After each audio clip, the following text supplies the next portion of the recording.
I need to alter some of the verts on my second hole, so it's a good time now to discuss water. I've got a big lake that I'm planning on putting in here. Now there are two types of water in links, non-reflective and reflective. If we go up to our texture list, you'll see the first water is cooled water. Now this is reflective water. If I click on the terrain properties, which is something we'll be looking at in more detail when we come to custom textures, you'll see that it's greyed out at the moment, but there's a checkbox for no reflect, and that isn't ticked, which means this water is reflective, which means it won't display this texture here in the game. Instead, it will produce a reflection of the landscape around. Now there's also another water further down called ocean, and if I look at the properties here, you'll see no reflect is ticked, and this is because this water will not reflect. It will display whatever texture we give it in the game. So basically this no reflect texture is really no issue at all. Just use it like any other texture. It won't cause a problem. But when we come to reflective water, which I'm planning on this lake being, at the moment I've got it set to non-reflective, so I can just test it out. So at the moment it's set on ocean there. But if I want it to be reflective, there are a few things I need to take into account. The first, I need it to be flat, because it won't reflect properly with verts on different levels. But more importantly, the game engine has real issues rendering reflections if there are verts in the vicinity lower than the actual water level. So because I've got some land here that's actually below the level of the water, from certain angles on the course, this will cause distortions and funny bands, streaks across the reflections. It will look basically like it's crashed a bit. So we have to make sure that the water is flat and the lowest level on the course, and that includes other water areas. So if we've got another lake, we need both of the water areas to be on the same level. So the simplest way of doing this, if I just mark in another water area quickly, I'll go drag select. If we had another lake, say, I don't know, somewhere here,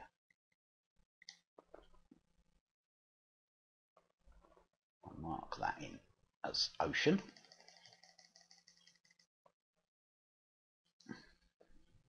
Actually it needs to be water, but for now, because the other one's marked in as ocean, we'll keep them both the same. So in order to get all our water to the same level, the best thing to use is our all of type selection method. If we click on that and our water, it will automatically select every single area of water on our course. So if I can pan this round, you'll see I've got a water, I've created a lake up a side of a hill there. So the first thing we'll need to do is flatten it. So I'll click on the flatten command, and that, remember, is averaging out the heights from all of the verts selected, the faces. So both lakes are going to be now the same level. If one was higher and one was low, the low one will have moved up a bit and the high one will have moved down a bit due to the averaging. So we've flattened out our water, and now we need to make sure it's the lowest point on our course. Well, you can see now it's averaged the heights up. It's pulled it way up higher than my course. So I've definitely got land this side of the lake that's lower than the lake itself. So if I leave the area selected on face, we can use the move command, which we've used on verts before, and this equally applies if faces are selected. So I'm on the Z-axis. I can move this lake on the Z-axis and just pull it down and just try and get it down at a level that's lower than our land. It doesn't matter if it's not lower than all the land, because we can always raise the land rather than lower the water. We don't want to make it too low.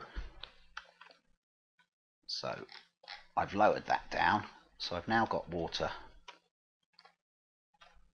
lowered down. We'll find this other one's way low, probably causing cliffs. Yeah, it's actually sunk this right down into the ground. So you can see the problem if you've designed water on lots of different levels. You might find it's best to use the non-reflective water. Otherwise you're going to have a lot of moving verts to make it look more natural. But basically I'll have to come around, pull these hills down so that it looks like a natural lake, and the same around here. Well, I can see if I go onto verts and I can select a vert, I'll see what height they all are. So I've now got my water at 30.27 feet. So I now need to make sure that none of the land on the course is below 30.7. Well, let's check these verts here that are in this dip. That's 34.9, so that's just above. So it looks like it's probably right. That's 30.7. That's bang on. That's bang on the mark. So we'll see our green is actually under. I'll just select one. No, the green's above actually. But what I will have to do now is pull up this part of land. I'll select the verts and I'll raise up my green so that it's at a more natural height. But I'm going to work on this and this green in the next video. So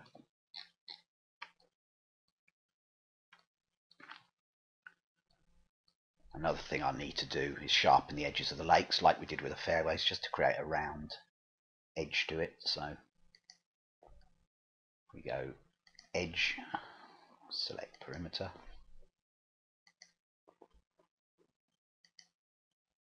and down to the -1, just sharpen it.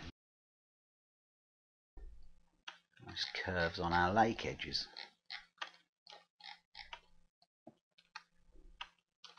So now that I've got my water all at the same level, I'll actually flick it over to reflective water now. So again, I'm going to select all, which it's already on. I'm just going to go from ocean to water, add. It looks exactly the same because it's got the same texture on, but it's now reflective water. So I'll be able to test that in my next playtest.